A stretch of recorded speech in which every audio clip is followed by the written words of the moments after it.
المنار المنار المنار المنار المنار المنار المنار المنار اے امین علم و فن اے حکمتوں کے انجمن تجھ پہ نازاں ہے چمن تجھ پہ نازاں ہے چمن. السلام علیکم ورحمۃ اللہ وبرکاتہ. الحمد للہ رب العالمین والصلاة والسلام علی خاتم النبیین وعلی آلہ واصحابہ اجمعین. اما بعد، قال اللہ تعالی فی القرآن المجید کما ورد فی سورة البقرہ: فاعوذ باللہ من الشیطان الرجیم بسم اللہ الرحمن الرحیم. وَإِن كُنتُمْ فِي رَيْبٍ مِّمَّا نَزَّلْنَا عَلَىٰ عَبْدِنَا فَأْتُوا بِسُورَةٍ مِّن مِّثْلِهِ وَادْعُوا شُهَدَاءَكُم مِّن دُونِ اللَّهِ إِن كُنتُمْ صَادِقِينَ فَإِن لَّمْ تَفْعَلُوا وَلَن تَفْعَلُوا فَاتَّقُوا النَّارَ الَّتِي وَقُودُهَا النَّاسُ وَالْحِجَارَةُ أُعِدَّتْ لِلْكَافِرِينَ. رب اشرح لي صدري ويسر لي أمري واحلل عقدة من لساني يفقهوا قولي. اللهم أرنا الحق حقا وارزقنا اتباعه وأرنا الباطل باطلا وارزقنا اجتنابه. اللهم وفقنا لما تحب وترضى. ربنا آتنا في الدنيا حسنة وفي الآخرة حسنة وقنا عذاب النار. آمین یا رب العالمین.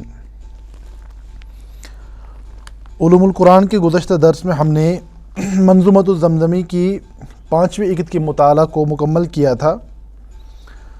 تو اگر 5ویں عقد کا آپ عنوان ایک بار دوبارہ سے ذہن نشی کریں گے تو ہم دیکھیں گے کہ ناظم رحمہ اللہ نے جو عنوان قائم فرمایا تھا 5ویں عقد کا کہ ما یرجع الی مباحث المعانی المتعلقہ بالاحکام، یعنی بنیادی طور پر اگر آپ دیکھیں گے بنیادی مسئلہ ہمارے سامنے لفظ کی بحث کا ہے، یعنی لفظ کو سمجھنا، چاہے وہ لفظ کے نطق سے متعلق معاملہ ہو، چاہے وہ الفاظ کے معنی کے بارے میں معاملات ہو، یا ان الفاظ سے پھر احکام کے استنباط کا مسئلہ ہو.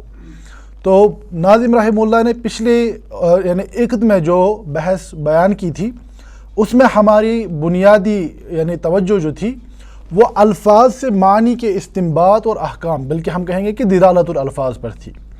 تو اس کے حوالے سے ہم نے اس یعنی عقد میں مختلف مباحث کا مطالعہ کیا. اب جو اس یعنی نظم کی 6ٹھی عقد ہے، اس میں جو عنوان ناظم رحمہ اللہ نے قائم فرمایا ہے، ایک اعتبار سے لگتا ہے کہ پچھلا ہی عنوان دوبارہ سے دہرایا گیا ہے، لیکن یہاں پر ایک بنیادی فرق موجود ہے.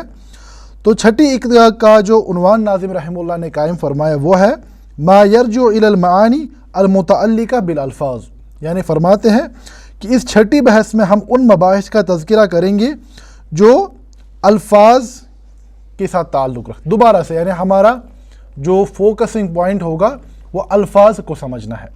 اب بنیادی مسئلہ جو اس عقد اور پچھلی عقد کے درمیان جو فرق ہے وہ یہ ہے کہ پچھلی عقد میں ہم دلالت الالفاظ پر غور کر رہے تھے، یعنی جب لفظ آپ کوئی بیان کر رہے ہیں تو لفظ کے ذریعے سے آپ کا مخاطب کون ہے، یعنی جو احکامات بیان کیے جا رہے ہیں اس کی دلالت کس کس چیز پر، کن افراد پر، کس طریقے پر ہو رہی ہے، اس کو ہم نے پچھلے درس میں دیکھا.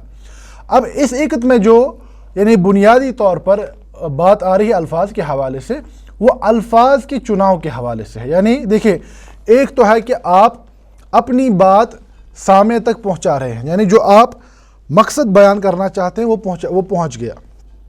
یہ کبھی کبھار ٹوٹی پھوٹی زبان میں بھی ہو سکتا ہے، کبھی کبھار اشارے کے ذریعے بھی ہو سکتا ہے، لیکن کلام کی خوبصورتی اس میں ہے کہ جب آپ اپنی بات پہنچائیں تو وہ بات آپ الفاظ کے بہترین چناؤ کے ساتھ پہنچائیں، یعنی جسے ہم کہتے ہیں بلاغت. آپ کے کلام میں آپ کا کلام فصیح و بلیغ ہونا چاہیے.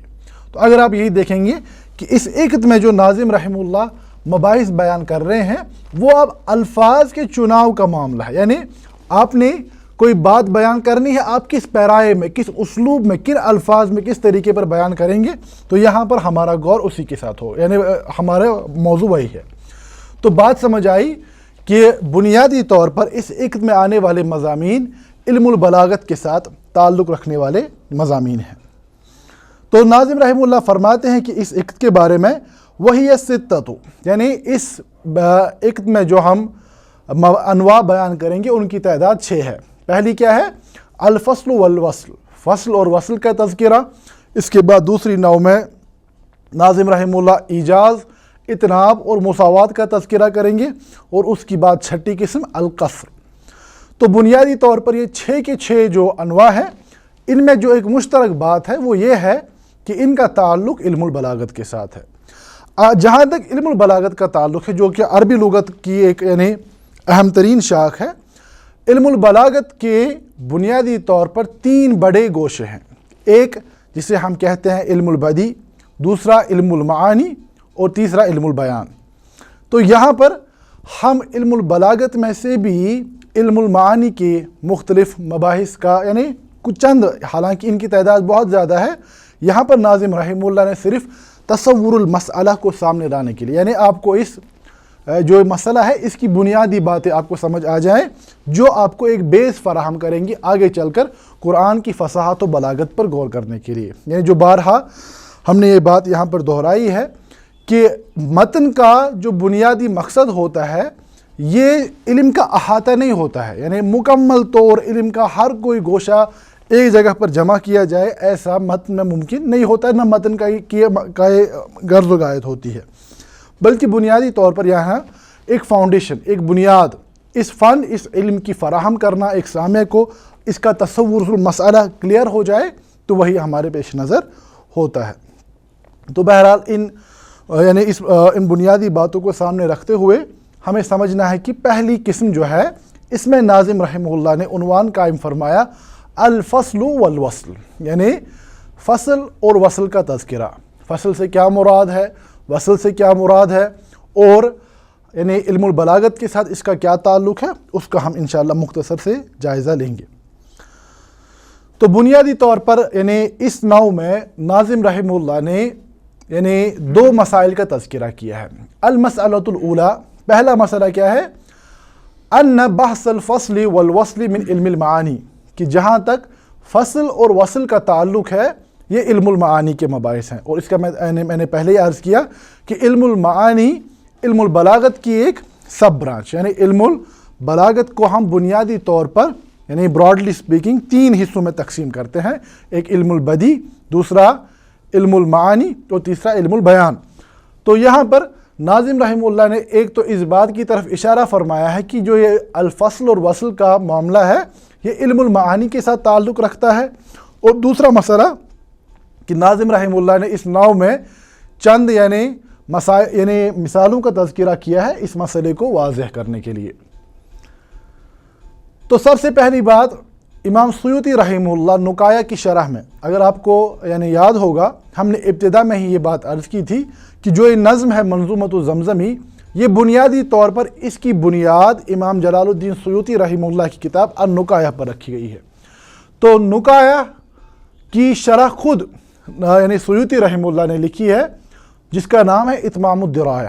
تو اتمام الدرایہ میں ناظم یعنی امام سیوطی رحمہ اللہ فرماتے ہیں کہ وصل سے مراد ہے العطف، عطف یعنی کوئی چیز آپس میں جوڑنا، کنجنکشن، ٹھیک ہے، اور فصل سے مراد ہے ترک ہو، یعنی کہ عطف کو چھوڑنا، یعنی بنیادی طور پر وصل سے مراد ہے عطف اور فصل سے مراد ہے عطف کو ترک کرنا۔ تو اس کی مزید وضاحت کرتے ہوئے امام بلقینی رحمہ اللہ مواقع العلوم میں فرماتے ہیں کہ والمراد بالوصل عطف الجمل على بعض، عطف الجمل على بعض والمراد بالفصل ترک العطف، کہ جو وصل سے مراد ہے کہ ایک جملے کو دوسرے جملے کے ساتھ جوڑا جائے جہاں پر معنی کا کسی ایک اعتبار سے یعنی تعلق پایا جاتا ہو، اور فصل سے مراد ہے کہ اس کو یعنی عطف کو چھوڑا جائے، ٹھیک ہے۔ تو اس کی مثال کے ذریعے سے انشاءاللہ یہ واضح ہوگا۔ تو اب دیکھیں ناظم رحمہ اللہ اسی کی طرف اشارہ کرتے ہوئے فرماتے ہیں الفصل والوصل وفی المعانی بحثهما ومنه یطلبانی، فرماتے ہیں سب سے پہلی بات یہ جو ہے الفصل اور وصل جو ہے یہ کس بحث کے ساتھ تعلق رکھتا ہے؟ فرماتے ہیں وفی المعانی بحثھا، کہ یہ دونوں یعنی علم المعانی کے ساتھ تعلق رکھتے ہیں۔ ومنہ یطلبانی، اور یہ مستنبت ہے، یعنی یہ جو یہ بحث ہے، یہ جو علم ہے، یہ بنیادی طور پر علم المعانی سے ہمیں اخذ ہوتا ہے، اور ہم اس کو بطور آلہ، بطور ٹول استعمال کرتے ہیں قرآن پاک کو سمجھنے کے لیے۔ دیکھیے اگر آپ غور کریں گے، ہمارے پاس علوم القرآن کے حوالے سے یعنی دو قسمیں ہیں۔ جب ہم علوم القرآن کی بات کرتے ہیں تو ایک علم کی وہ قسم ہے یا وہ نوع ہے جو قرآن سے ہی یعنی مستنبت ہے اور قرآن کے مباحث کے ساتھ ہی تعلق رکھتی ہے۔ مثال کے طور پر جب ہم بات کرتے ہیں مکی مدنی کی، یعنی کون سی آیت مکی ہے، کون سی آیت مدنی ہے، ٹھیک ہے، تو یہ بنیادی طور پر کسی اور فن کا یعنی مسئلہ نہیں ہے، بلکہ یہ علوم القرآن کا اپنا داخلی مسئلہ ہے۔ یہ آپ کو اس کی بنیادیں قرآن سے ہی آپ کو ملیں گی، ٹھیک ہے، یعنی یہ ہم کہیں گے کہ بات یہ قرآن کو سمجھنے کے لیے قرآن سے ہی اخذ شدہ ایک علم ہے، ٹھیک ہے۔ اس کے برعکس کبھی کبھار یعنی یہ بھی معاملہ ہے ہمارے سامنے دوسری طرف کہ ہم قرآن کو سمجھنے کے لیے خارجی وسائل کو استعمال کرتے ہیں، یعنی ہمارے پاس قرآن سے باہر کے کچھ ٹولز ہیں جن کو ہم قرآن کو سمجھنے کے لیے استعمال کرتے ہیں۔ مثال کے طور پر جہاں تک ہم کہیں گے علم البلاغہ، علم البلاغت اپنی جگہ مستقل ایک فن، مستقل ایک علم ہے، تو اب ہم یعنی علم البلاغہ کو استعمال کرتے ہیں، اس کے ٹولز کو، اس کے وسائل کو استعمال کرتے ہیں قرآن پاک کو سمجھنے کے لیے۔ تو بات سمجھ آئی کہ جو ناظم رحمہ اللہ یہاں اشارہ کرنا چاہتے ہیں، آپ اگر عبارت پر غور کریں گے، فرماتے ہیں الفصل والوصل وفی المعانی بحثہما، جہاں تک یہ الوصل اور فصل کا تعلق ہے، ان کا تفصیلی تذکرہ کہاں ملے گا؟ کیونکہ یہ علوم القرآن کی اپنی داخلی بحث نہیں ہے، اسی لیے فرما رہے ہیں کہ ان کی تفصیلی بحث آپ کو علم المعانی کی کتابوں میں یا علم المعانی کے علماء کے پاس ملے گی۔ مثال امام زجاج رحمہ اللہ معروف ترین عالم ہیں جو معانی القرآن کے حوالے سے یعنی بہت اونچا مقام رکھتے ہیں۔ فرمایا منہ یطلبانی، اور اسی علم سے ان مباحث کو حاصل کیا جاتا ہے۔ تو دوسرا فرماتے ہیں وَأَمَّا الْمَسْأَلَةُ الثَّانِيَةُ، دوسری چیز جو ناظم رحمہ اللہ بیان کرنا چاہتے ہیں یہاں پر، وہی ہے بیان امثلۃ الوصل والفصل الواردۃ فی القرآن، کہ اب ناظم رحمہ اللہ کچھ مثالوں کے ذریعے سے اس وصل اور فصل کی بحث اور اس کا قرآن کی بلاغت کے ساتھ کیا تعلق ہے اس کا مختصر تذکرہ کر رہے ہیں۔ فرماتے ہیں مثال اول اذا خلو الى آخرها وذاک حیث فصل، پہلی قسم کی مثال، پہلی قسم کیا ہے؟ الوصل۔ فرماتے ہیں وصل کی مثال کیا ہے؟ اذا خلو الى، کون سی آیت؟ کہ اذا خلو الى شیاطینہم، اس سے مراد سورۃ البقرہ کی آیت نمبر 14 ہے۔ فرماتے ہیں الوصل کی مثال سورۃ البقرہ کی آیت نمبر 14 ہے، آخرہا، آخر تک۔ وذاک حیث فصل، فرماتے ہیں کہ یہ وہ مقام ہے جہاں پر یعنی فصل کا استعمال ہوا ہے۔ وہ کیسے؟ اس کا میں تذکرہ کر رہا ہوں۔ اگر ہم سورۃ البقرہ کی آیت نمبر 14 اور 15 پر غور کریں گے، اللہ رب العزت فرماتے ہیں منافقین کا تذکرہ کرتے ہوئے وَإِذَا لَقُوا الَّذِينَ آمَنُوا، ان منافقین کا معاملہ ہے کہ جب یہ ایمان والوں سے ملتے ہیں، ایمان والوں کی مجلس میں ہوتے ہیں، قَالُوا آمَنَّا، تو یہ کہتے ہیں کہ ہم لوگ بھی ایمان لانے والے ہیں۔ وَإِذَا خَلَوْا إِلَىٰ شَيَاطِينِهِمْ، اور جب یہ اپنے شیطان صفات ساتھیوں سے ملتے ہیں، تنہائیوں میں ان سے ملاقاتیں کرتے ہیں، قَالُوا إِنَّا مَعَكُمْ، ان سے کہتے ہیں کہ ہم تمہارے ہی ساتھ ہیں، إِنَّمَا نَحْنُ مُسْتَهْزِئُونَ، ہم تو ایمان والوں کے ساتھ صرف مذاق کر رہے ہیں۔ یعنی دیکھیے یہاں پر جو بات مجھے ابھی سمجھانی مراد ہے، یہاں پر نفاق ایک بہت بڑی بیماری ہے۔ اللہ رب العزت ہم سب کو یعنی نفاق سے بچائے اور ایمان پر ثابت قدم رہنے کی توفیق عطا فرمائے۔ تو بہرحال جو بات ابھی مجھے سمجھانی مراد ہے، اگر ہم اس آیت پر غور کرتے ہیں، یہاں سے قَالُوا آمَنَّا، یہ جو پورا جملہ آگے آ رہا ہے وَإِذَا خَلَوْا إِلَىٰ شَيَاطِينِهِمْ قَالُوا إِنَّا مَعَكُمْ، یہاں پر گویا کہ یہ منافقین کے الفاظ نقل ہو رہے ہیں، إِنَّا مَعَكُمْ إِنَّمَا نَحْنُ مُسْتَهْزِئُونَ، ہم تو تمہارے ہی ساتھ ہیں، ایمان والوں کے ساتھ ہم مذاق کر رہے ہیں۔ بات سمجھ آ رہی ہے کہ یہاں پر یعنی کن کے الفاظ نقل ہو رہے ہیں؟ یہاں پر یہ منافقین کے الفاظ نقل ہو رہے ہیں، لیکن اس کے بعد جو آیت آ رہی ہے اس میں کیا ہے؟ اللہ یستہزئ بہم. دیکھیے بات موضوع جو ہے یہ ریلیٹڈ ہے، لیکن یہاں پر جب اللہ یستہزئ، ایک طریقہ ہو سکتا تھا واللہ یستہزئ، واو عطف کا استعمال ہو سکتا ہے، لیکن اس کے ذریعے سے معنی بالکل الٹ جائیں گے. جب اس میں واو کو چھوڑا جا رہا ہے، عطف کو چھوڑا جا رہا ہے، تو یہاں سے منافقین کی بات نہیں ہے، اب یہاں سے اب اللہ رب العزت کا کلام ہے. بات سمجھ آ رہی ہے؟ مثال کے طور پر اگر کوئی انسان یہ پوچھے مجھ سے، یعنی کوئی دوست بیمار ہے، کوئی مجھ سے یہ پوچھے کہ اس کی کیا حالت ہے، کیا وہ ٹھیک ہو گیا، صحت یاب ہو گیا، میں کہوں گا لا شفاہ اللہ، لا شفاہ اللہ. اگر آپ غور کریں گے میں بات جو کہنا چاہتا ہوں نہیں ابھی ٹھیک نہیں ہوا، اللہ اس کو شفا دے. لیکن اگر میں یہاں پر عطف کو چھوڑ رہا ہوں تو یہ لگے گا کہ میں بد دعا کر رہا ہوں، معاذ اللہ. کیوں؟ لا شفاہ اللہ، اللہ اس کو شفا مت دے. مجھے کیسے بات کرنی ہے، یعنی مکمل لا و شفاہ اللہ، نہیں ابھی ٹھیک نہیں ہوا وہ، اللہ رب العزت اس کو شفا دے. یعنی فصل کے ذریعے سے جو یہ معاملہ ہے، تو اس میں ہمارے پاس کیا معاملہ ہے بنیادی طور پر کہ ہم کلام کو اس اعتبار سے بیان کر رہے ہیں کہ کلام کا مورد، کہ یہ کلام کہاں سے اخذ ہو رہا ہے، وہ بنیادی طور پر واضح ہو رہا ہے.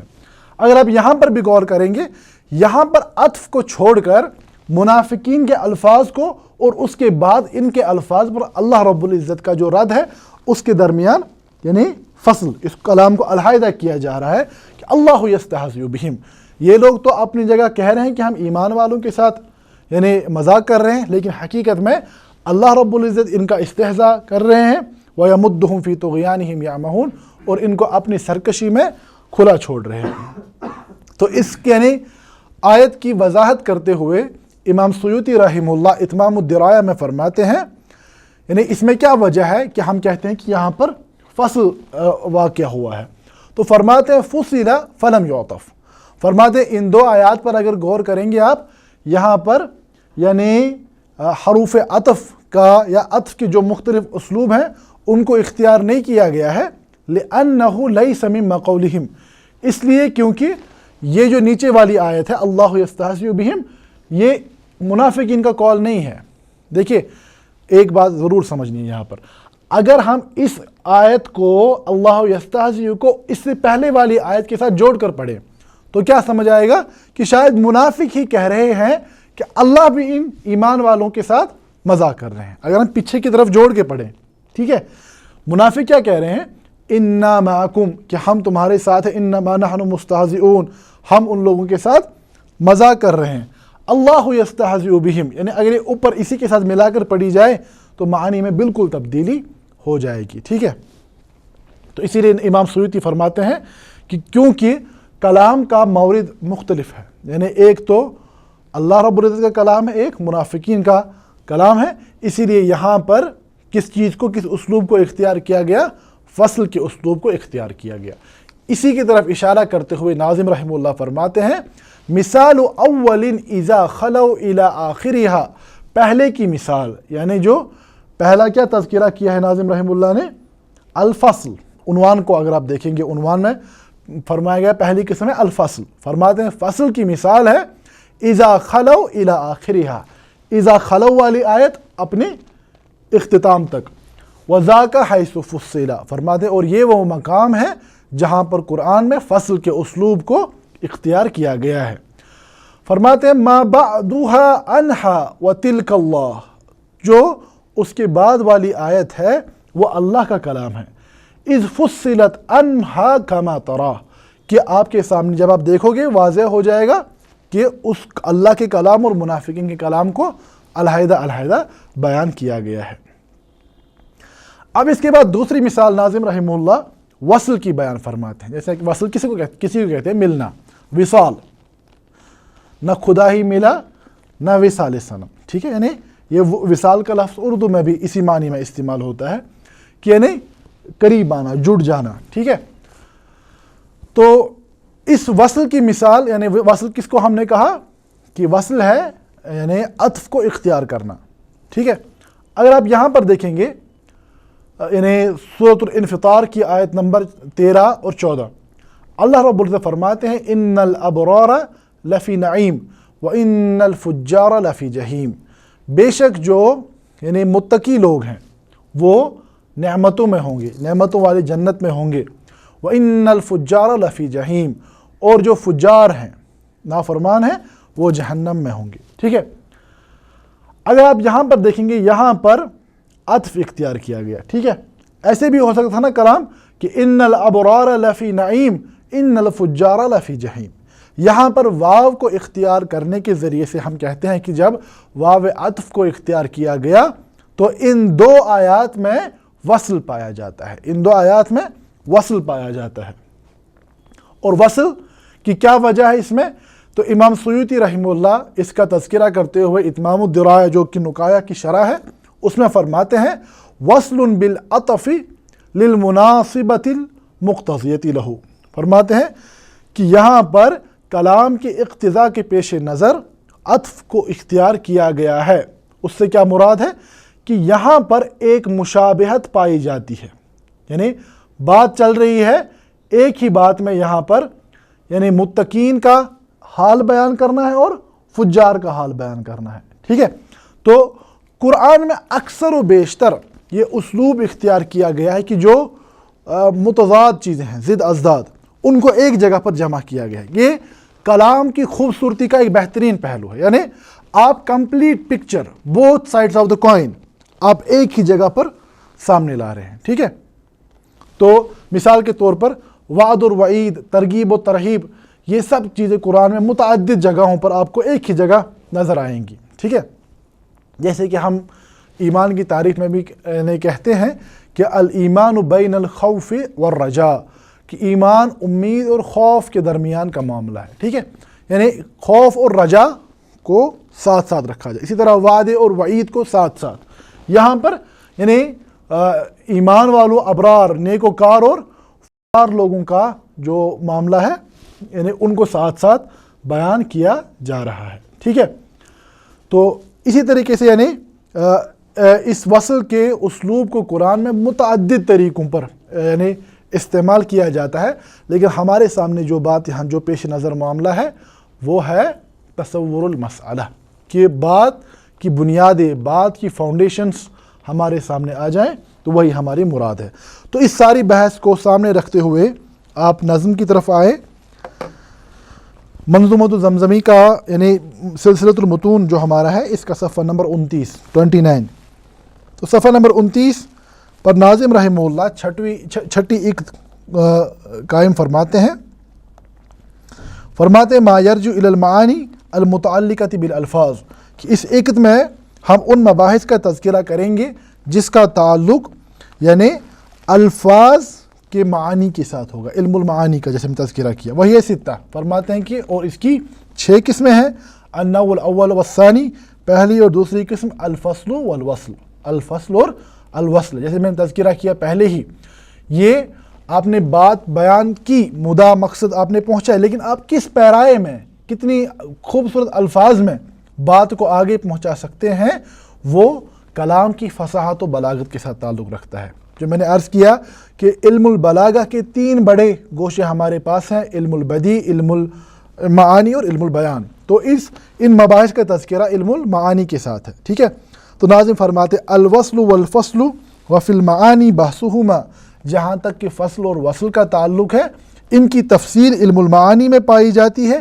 ومنہ یطلبانی، اور یہ علم مستنبط ہے وہیں سے، یعنی یہ علوم القرآن کا داخلی علم نہیں بلکہ علوم القرآن میں ایک خارجی آلہ استعمال کیا جاتا ہے قرآن کو سمجھنے کے لیے.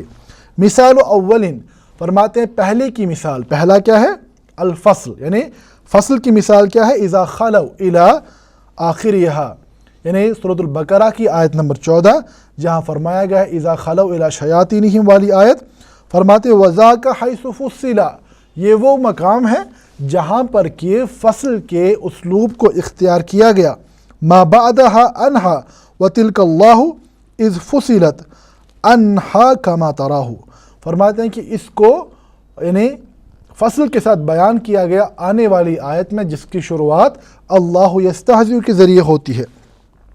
اس کے بعد فرماتے ہیں وَإِنَّ الْأَبْرَارَ لَفِي نَعِيمٍ، اور بے شک نیکوکار جنتوں میں ہے، فِي الْوَصْلِ وَالْفُجَّارِ فِي جَحِيمٍ، یہ وصل کے ساتھ بیان کی گئی اس کے بعد والی آیت کے ساتھ، جس میں تذکرہ کیا گیا کہ فجار جہنم میں ہے۔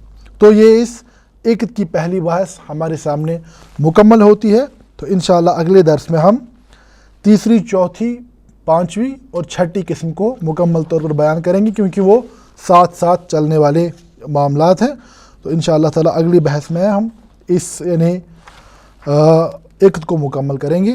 ھذا ما عندی واللہ تعالی عالم، وصلی اللہ علی نبینا محمد وآلہ وصحبہ وسلم، وآخر دعوانا ان الحمد للہ رب العالمین۔ المنار المنار المنار المنار المنار المنار المنار